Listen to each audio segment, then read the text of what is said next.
tujuan kita untuk belajar teks amnesti ini lebih ke untuk menghibur membaca, untuk menyampaikan kritik dan mengajak membaca untuk berpikir. Selanjutnya, dalam teks amnesti memiliki ciri-ciri. Nah, ini ya ciri-cirinya. Yang pertama ini bersifat sindiran atau kritik sosial. Jadi kalau kita ingin membuat suatu teks amnesti, kita harus memikirkan kata-kata apa yang bisa membuat orang itu tersindir dari apa yang kita buat, dan juga kritik sosial. Bersifat sindiran ini contohnya gini, Bapak beri contoh, misalnya Bapak ketemu orang sumbi, kemudian Bapak bilang, enggak suka gitu. Kemudian yang kedua ini tokohnya bisa nyata atau fiktif. Maksudnya ada yang bisa jelaskan? Tokohnya bisa nyata atau fiktif? Gimana? Nah ya, itu tadi. Makanya disebut dengan teks amnesti. Tokohnya itu bisa nyata atau fiktif. Jadi kalau kita membuat teks amnesti, jadi bersifat sindiran. Kalau kita menyindir seseorang, tentu orang itu nyata ya. Nah, orang yang kita sindir itu nyata.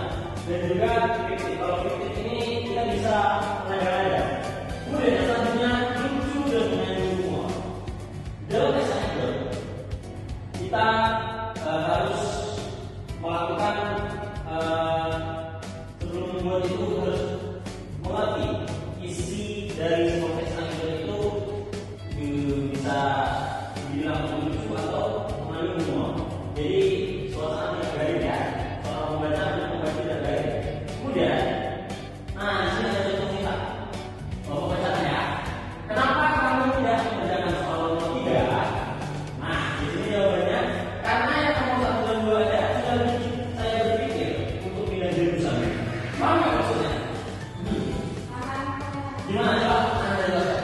Berarti soal nomor 3 itu susah karena soal nomor 1 dan 2 itu bikinnya tuh kan. Jadi dia sudah menyerah karena di soal di sini ada struktur teks amnesti. Nah, struktur teks amnesti yang pertama ada abstrak. Abstrak ini artinya pembukaan yang menunjukkan awal cerita. Jadi abstrak itu bisa dibilang seperti pendahuluan sebelum kita mengalami isi dalam cerita itu, yang secara rincinya.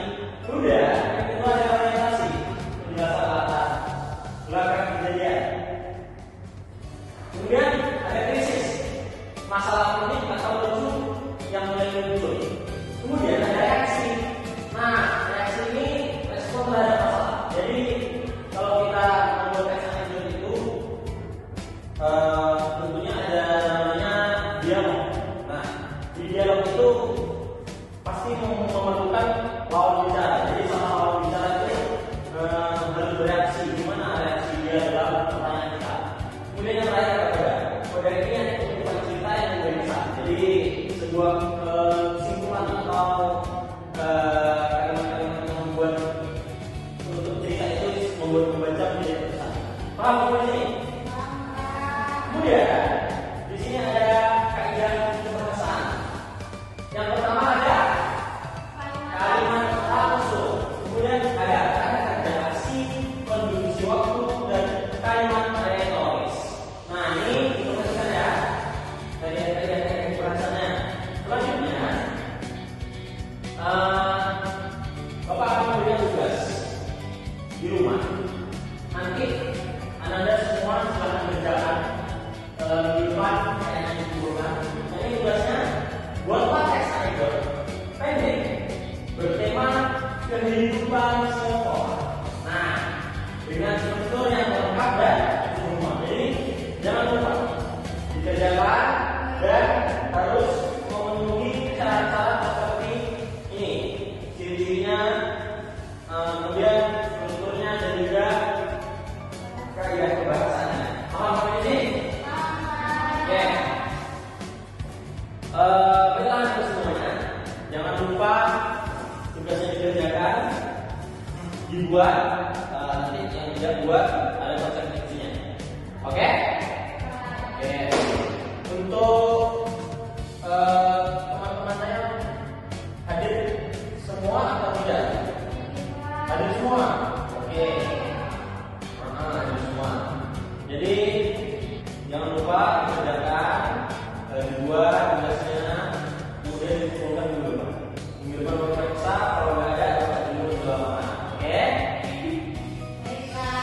Oke. Mungkin itu saja yang bisa Bapak sampaikan. Lebih dari mohon maaf apabila terjadi kesalahan. Silakan ketua kelas bikin doa untuk kedua.